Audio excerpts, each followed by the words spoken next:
Kalau Ali bawa aja itu. Lado. Ya kan? Nah, ini seperti itu. Jadi menyederhanakan itu. Kemudian termasuk juga tadi tuh kapas. Juga kadang kok nggak dikasih kapas? Kapas itu sesuai kebutuhan. Kalau nggak butuh kapas tuh apa dikasih kapas? Iya. Iya kan? Sesuai kebutuhan. Termasuk juga apa? Sesuai kebutuhan itu kayak harum-harum. Ya kan? Harum-haruman itu sederhana aja. Oke, baik. Itu cara mengapani jenazah. Sehingga dengan mengapani jenazah ini sudah kita praktekkan. Nah, ada rasanya lagi. Cara motong juga saya kemarin sudah jelaskan. Cara memotong ini nggak ada tambahan-tambahan apa-apa. Nggak ada ritual-ritual khusus. Karena ada orang katakan, saya nggak berani, saya nggak pandai motong kain kafan. Kenapa? Karena ada doktrin awal di satu tempat itu ada ritual khususnya, ada bacaan-bacaannya, nggak ada itu. Iya. Karena saya pernah perhatikan, motong kain kafan tuh pakai ini, ada diasapin dulu. Oh. Itu udah bid'ah yang luar biasa itu. Pakai kemenyan, betul. Jadi ada air beberapa gelas dalam satu wadah, ada kemenyan, diasapin sambil motong, nggak ada itu. Kemudian yang lebih parah lagi itu apa? Air kemenyan tadi itu jadikan ritual. Jadi sih Untuk cepat kaya. nggak tahu lah.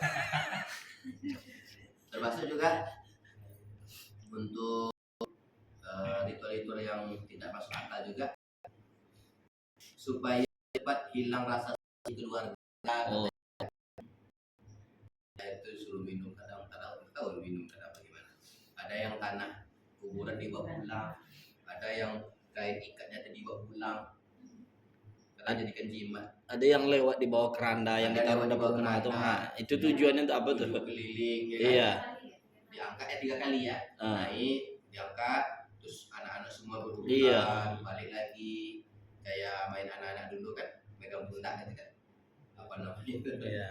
Nggak ada itu. Kami masih dapat itu. Nah, makanya kita hilangkan. Luruskan. Di mana tuh kampungnya? Di kemarin di Soto, di Pelalawan ya. Di daerah-daerah tertentu masih. Kalau di Kampar sudah nggak ada lagi. Sebagian kecil ada mungkin. Dulu masih ada. Dulu masih ada. Sekarang jangan kan itu datangannya kayak orang. Ya, lama dikit hilang orangnya. Makanya seperti orang rame, cepat kasih segera. Nggak usah nunggu lama. Oke. Ada lagi kira-kira? Berarti pada dasarnya kain kafan ini untuk pencampurannya itu tidak ada batasan ya? Pencampuran. Ya, takutnya nanti ada sesuatu hal yang melarang kain kafan ini bercampur dengan kayak kain-kain yang warna-warna lain. Oh ya, nggak apa. Kalau nggak ada kain kafan, boleh campur lagi. Bahkan apa? Ada orang yang pulang umroh, kain ihramnya itu jadikan kain kafan. Nggak masalah. Ya kan? Dia ingin supaya kain umrohnya itu dibawa. Ya sebenarnya nggak jangan terlalu fanatik juga kan. Tapi itu memudahkan masalah. Dan kain umroh kan cukup juga seluruh badan. Masalah. Itu kan bukan kain kafan, bahannya kayak handuk. Ada serat-serat yang menyerap air kan. Kain kafan beda lagi. Lalu gimana kalau nggak ada kain kafan lagi, kain sarung nggak masalah. Atau kain panjang. Kain panjang itu tuh perempuan tuh kena ada kain panjang. Iya, kalau nggak ada pakai itu aja. Termasuk yang tadi itu wajib dipotong pinggir-pinggirnya itu. Iya. Nggak wajib. Nggak wajib. Ini gunanya untuk apa? Memudahkan ngikat aja. Ambil tali dari sini. Boleh nggak ngikat pakai tali plastik? Tali rapia? Boleh. Boleh. Iya. Karena akan dilepas juga kan? Iya. Boleh nggak diikat pakai tali nilon? Silakan aja. Kalau pakai tali karet, boleh aja, nggak masalah. Ini kain ada, kain cukup gini aja, gitu kan? Pas-pasan gitu. Pakai apa ikatnya? Pakai karet gelang. Tidak masalah. Ujung kaki diikat pakai karet gelap, tengahnya itu pakai tali rapia, atau badannya itu pakai kain kasar. Nah masalah, sampai di kuburan kan dibuka juga. Yang jadi masalah kan masyarakatnya. Masalahnya masyarakat tidak semuanya paham. Nah makanya gunanya praktek penyelenggaraan jenazah ini perlu disampaikan hal itu. Saya selalu kalau beberapa ini kegiatan saya sampaikan itu supaya tidak lagi ada fanatik, tidak ada lagi orang yang nggak menyelenggarakan sulit, nggak ngerti, saya nggak pandai, sama aja, sama dengan memandikan kemarin kan. Takut memandikan, apa penyebab takut? Karena itu tadi terlalu banyak pemahaman-pemahaman yang dibuat-buat. Pada prinsip yaitu ibadah mensucikan jenazah dari najis. Wallah. Baik, sebagai penutupnya yaitu menguburkan. Nah, selesai tadi kita mengafani, nah sekarang menguburkan gimana? Nih kalau menguburkan nggak mungkin sebenarnya. Kita anggap aja gini ya. Siap mengabdi untuk Mas. Mantap. Oke, baik. Maaf ya, saya gulung ya. Ini kita anggap jenazah. Kan tadi ikat.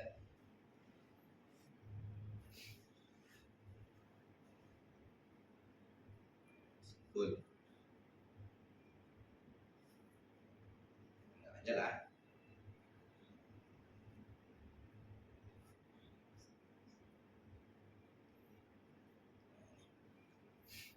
Ini jenazah nih.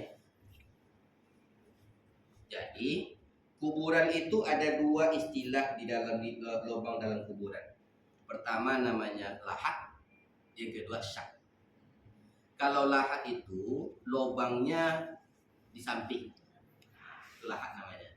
Seperti ini misalnya, ya kan? Kuburan di samping. Kalau syak di tengah. Nah, caranya ini jenazah. Sunnahnya itu membawa jenazah itu adalah kaki dulu. Menggotong jenazah sunnahnya ya, sunnahnya nih. Terus kalau nggak kaki dulu nggak masalah.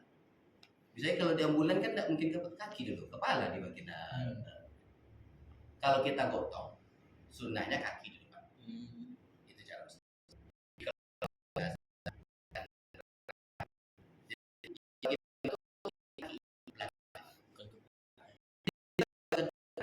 Kaki dulu sini. Anggap saja ini misalnya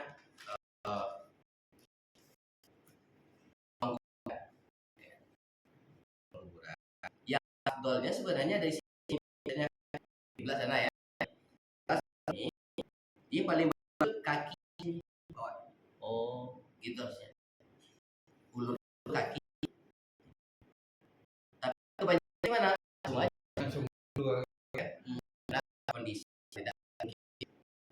Nah, dengan itu supaya kita tahu urutan seperti apa. Juga nanti masukkan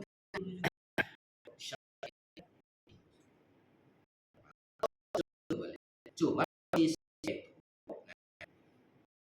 pastikan kepada kelapan atau syak. Badan dengan lubang itu pas. Sampai ketika akan ke kuburan adalah lahat atau syak. Nah, kan diikat tadi itu, ya kan? Diikat. Begitu dalam lip yang lahat, letak posisi arah kiblat supaya dia tidak kembali dikasih apa namanya penyangga itu boleh ambil pakai tanah. Boleh. Nah, apa itu? Apa nanti juga orang enggak Atau bulat. boleh harus bulat juga enggak? Yang penting apa? Jenazah tahan. Tidak bergerak. Maksudnya anjuran itu karena kalau suka dengan bilik ganjil, maka ganjil boleh 3, boleh 5, boleh 7, boleh 9. Sesuai kebutuhan. Kalau cukup 3 ya cukup 5. Apakah bulat-bulat enggak juga. Ambil yang ternyata bisa diganjar ke jenazah pusok bisa lagi. Akhirnya apa? Jenazah tadi tidak sudah terlentang lagi dia miring. Nah, setelah itu ikat semua dibuka. Setelah dibuka ikatan ambil, kaki ikatan dibuka ambil, ya badan buka.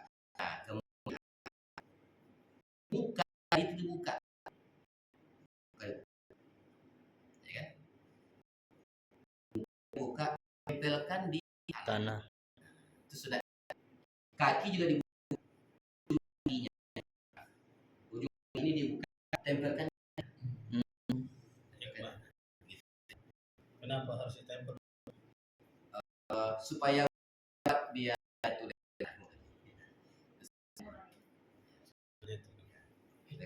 Hikmah dari kaki yang duluan tadi apa? Pertama kita sholat di atas bumi, menempatkan kaki ya, berdiri. Muka ini sujud kita katakan. Dalam kondisi hidup, kaki berdiri, maka kita mau sujada wa qiyamah. Ada Allah dalam surah Al-Furqan. Salah satu ibadah itu apa? Jadi li rabbihim sujada wa qiyamah. Orang sujud gimana? Mukanya orang sujud gimana? Qiyam, artinya letak di itu hikmahnya. Wallahu a'lam. Hanya sebagai sunnah. Jadi tempelkan semuanya, lalu setelah itu baru ditutup pakai papan, lalu tidur. Yang persoalan azan Ustaz. Nah, bagaimana mengazankan? Oleh sebagian ulama ada yang membolehkan, bukan sunnah, membolehkan azan. Berarti apa? Ya kalau mau azan silakan saja. Tapi bagusnya syariat azan itu sebenarnya sudah ada tentunya. Ya kan? Jumhur ulama mengatakan dalam kubur nggak ada syariat azan. Jadi syariat azan itu hanya beberapa saja. Pertama waktu sholat, itu yang syariat azan. Yang kedua Angin kencang. membangunkan orang. Azan. Azan, ya betul. Dulu belum ada mikrofon, orang azan subuh 2 kali. Kalau subuh tuh, membangunkan orang. Di Padang pernah dulu. Kami di kampung Sekarang masih ada tuh. Kalau bapak ibu bangun jam-jam 4 gitu. Masjid pasar Selasa Ya, betul. itu azan 2 kali. Ada 2 kali. Azan pertama bukan azan subuh itu, azan membangunkan. Iya. Yang di Sukajadi juga ada. Ustaz. Ada, ya, ada. Di Mutakin dulu, Simpang Panam itu. Dulu masjid di tengah jalan Kubang Raya itu. Dulu ketika saya masih tinggal di situ, itu ada muazzinnya orang tua dulu. Dia juga seperti itu azannya 2 kali. Setelah azan dia sampaikan kalimat, Bapak Ibu kaum muslimin, ini azan membangunkan. Oh. Supaya orang tidak salah paham. Gitu. Azan untuk mengingat waktu sholat mau masuk. Makanya ada namanya azan 2 kali di masa Umar bin Khattab. bukan Umar, Bilal. Utsman. Usman. Masa Utsman. Di masa Utsman azan Jumat 2 kali. Ya, satu peringatan. Kenapa 2 kali? Karena orang sibuk Dagang. pasar jauh-jauh gitu kan, maka dibuat azan 2 kali. Ingat kenapa? Supaya mereka segera ke masjid. Di azan. Kemudian azan ketika ada musibah besar, bencana besar. Azan, sunnah azan. Seperti apa? Ada gempa, ada tsunami, Banjir. bahkan ada banjir besar, ada musibah besar kayak apa namanya? Termasuk juga gerhana. Itu sunnah azan.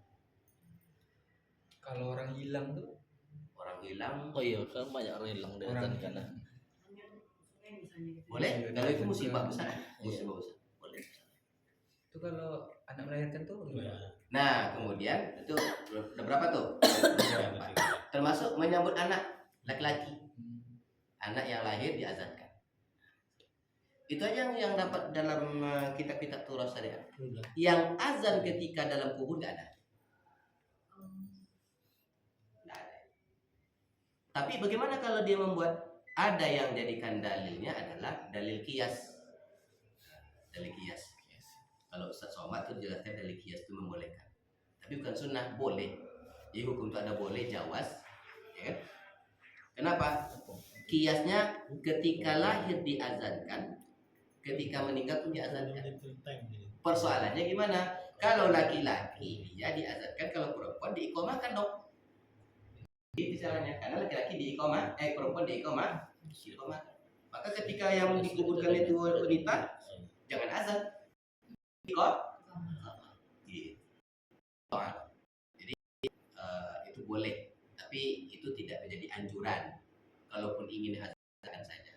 Tapi kalau ingin konsisten dengan syariat azan itu yang ada dalil-dalil yang kuat itu oleh jumhur ulama tadi. Ya enggak ada. Itu manfaat tikar dalam untuk tanah. Oh iya. Itu sebenarnya itu untuk supaya tanah itu tidak terlalu kuat suara debuban tanah. Maksudnya Kadang kan daun kayu juga. tidak mesti tikar, boleh kayu, ya kan? Jadi ini tanah kuburan mau ditimbun nih, udah tutup. Nah, tanah itu nggak boleh terlalu kuat masuk, maka ditahan dulu. Tahan pakai dedaunan, pelepah-pelepah atau pakai tikar. Karena tikar sudah disediakan dari awal, ya udah pakai tikar. Sekarang semuanya sudah tersedia. Jadi kalau kita beli di pasar itu perangkat penyelenggaraan jenazah udah lengkap itu. Ada kandangnya, ada rempah-rempah, daun 500.000. harusnya 500.000 satu paket. Nah, itu lengkap situ. Kayak kapannya, saya beli tadi kan. ada air botol air mawarnya, Iya, lengkap. ada minyak duyungnya, Sabunnya. ada sabunnya, lengkap. Kalau online berapa tuh? Itu bisa jadi bisnis tuh. Maka di pas di UKA itu di pemakaman umum itu Iya. orang bisnis apa? Itu banyak bisnisnya. Bisnis taklilan ada juga. Iya. Baca Quran. Kadang ada orang berziarah, Iya. nggak tahu nggak ada yang pada baca doa. Pak, bantu dong saya baca doa. Kalau di Jawa itu jadi profesi penyelenggaraan jenazah satu tempat itu. Kalau ada dia meninggal, kalau nggak dipanggil marah. Bidang saya.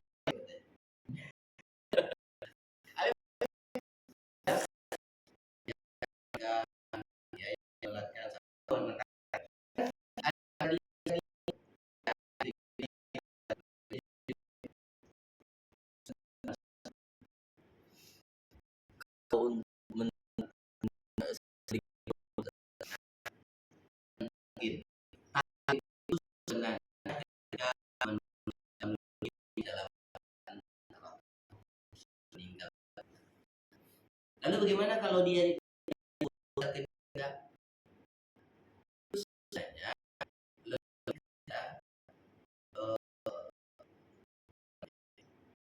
ibadah kita orang hidup untuk dia mudah dia, makanya kita doakan dia kalimat indah semuanya susun lama kalimat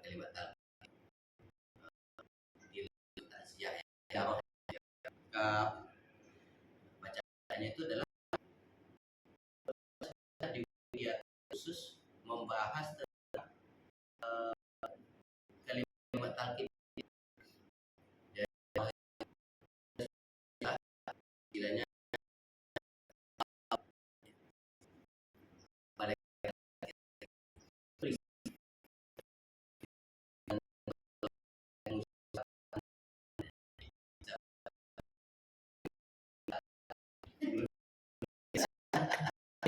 yang kan tak boleh kan zaman cara hidup inilah kita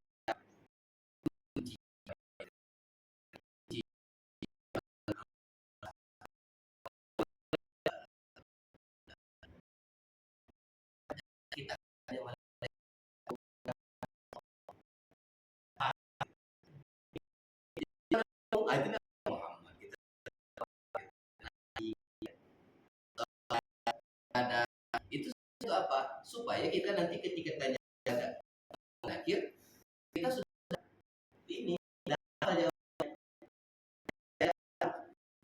Makanya itu kan kalau saya itu dibacanya itu ulang-ulangnya tidak perlu lagi ke buku. Sekarang juga asyhadu anna Makanya kalau ada dikit soal kubur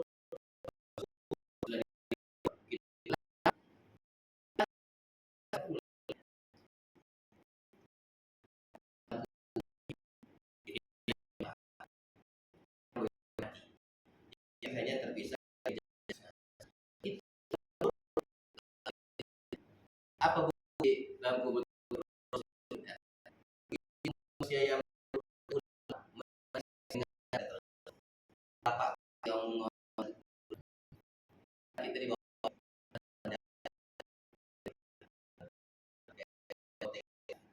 di atas apa tebalnya itu 1 meter sementara tempatnya gelap sempit. Gimana caranya supaya dia jadi terang, jadi lapang, di tanah, bukan di tanah dingin gelap yang tahu itu kita tidur di atas dipan, di atas singgasana, di atas ini surga. Masya Allah. Apa yang makan di taman surga? Allah wajah qablahu rawdatan min jannah. Allah jadikan surga di taman surga. Amalan kita puasa, zakat, sedekah, Anak yang soleh. bagat-bagat baik, saudara baik. Berarti orang berada tertipu. Rasa tahu. Jadi kenapa di kampung untuk di pinggir jalan dekat masjid tujuan itu banyak orang menyembah, supaya banyak orang doa. Coba kalau kuburan dibuat di tengah hutan, siapa yang mau menziarahi? Kan gitu. Padahal sebenarnya apa juga doa kita. Walaupun di rumah ya. Ya. Jadi tujuan kita doa itu ya, bisa segera dengan mati. Insya kita segera supaya rumah kita terakhir kuburan. Ya kan? Capek bikin rumah besar, ternyata rumah terakhir kita. Baik, ada lagi pertanyaan?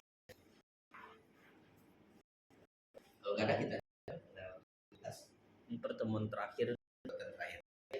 Baik, kita sudah dengan mengucapkan alhamdulillah saya merasa senang karena bisa bersama-sama diskusi undang-undang ilmu dan bisa kita aplikasikan di kampung kita di mana ada pokoknya ada ibadah itu untuk orang lain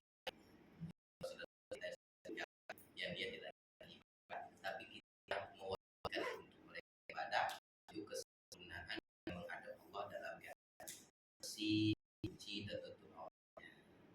Jadi menjadi juga kita. Dan saya juga minta maaf mungkin banyak kekurangan saya dan juga saya presentasi insyaallah lagi saya menyebut disebut Ustaz. insyaallah saya akan segera nanti. Sekarang ini di laptop ya bukan? Dari kiri karena perlu kewenangan. Nah, insyaallah selesaikan tidak segera kiri bisa diperbanyak atau disimpan di file dan dipelajari. Karena itu adalah ilmu dan itu seperti buku rangkuman saja hanya akan paham dengan tujuan apa? Hingga tidak lagi yang menganggap menyelenggarakan jenazah itu sulit. Tidak ada yang lagi.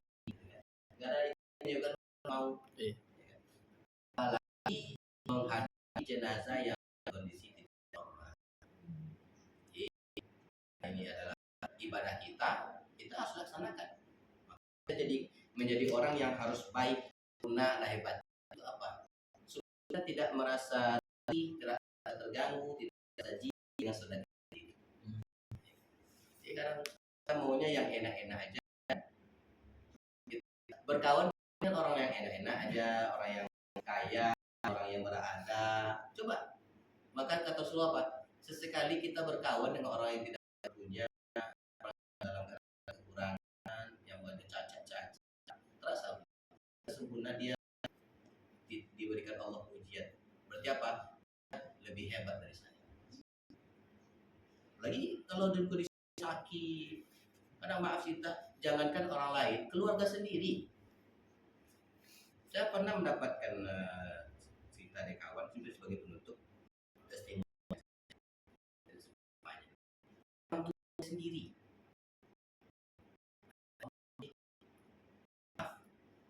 Yang ini ada diurus, tolong sama orang, dan itu terjadi. Tapi ada juga yang selalu saya, ada juga kawan meninggal suami, dia itu baru dia cerita, Masya Allah saya merasa bahagia. Apa bahagia? Saya di Allah Ta'ala. Apa tuh? Saya merawat saya, mama saya seperti bayi. Lebih bahagia. Kalau bayi ya, ibu ya, bayi bisa gak jijik. Ini orang dewasa. Beda. Dia cerita menangis. Kalau bayi cerita ini enggak, dia berbeda. Sebagai pohon dari hidup. Saking dia sudah agak ingat. Awalnya bertahun-tahun sampai tergelak dia di situ di suatu meninggal dia tenang. Ada juga dosen kita juga kan, istrinya seperti itu, di servisnya istri banyak dalam kondisi dalam keadaan lemah. Sekarang juga sudah meninggal juga. Di servisnya istri dimandikannya. Kenapa? Kita ini siapa? Kita ini melayani tugas kita. Bayangkan itu. Jadi nggak boleh kita. Ujian yang paling berat seperti itu. Sekarang kalau kita dengan ibadah, maka ketika maaf menemukan jenazah dalam keadaan tidak baik tadi, kita nggak boleh harus. Kalau enggak siapa lagi? Makanya jadi orang amanah. Sehingga terlaksana kewajiban, maka disebut dengan fardu kifayah, karena memang Allah tahu tidak semuanya mampu. Tapi yang mampu diberikan Allah Ta'ala apresiasi pahala. 100 orang sekampung itu paling yang mampu itu 2 orang. Nah, maka dibebankan kifayah itu fardu kifayah. Kalau dia laksanakan gugur 100 orang lain. Berarti kita berjuang. Coba kalau kita juga semuanya, kita penyelamat. Nah, begitu penyelenggaraan. Jadi mudah-mudahan ini beberapa tahun ini manfaatnya, dan saya ucapkan terima kasih kepada sahabat saya ini, bersatu juga ibu-ibu. Mudah-mudahan kita semuanya Allah lagi pelaksanaan kita Jumat yang penuh berkah, mudah berkah. Amin ya rabbal alamin. Allahumma wa bihamdika asyhadu an la ilaha illa anta astaghfiruka wa atubu ilaik. Assalamualaikum warahmatullahi wabarakatuh. Lupa saya terima kasih kepada relawan. Relawan adalah masjid kita obok-oboknya kan. Untung tidak mandi.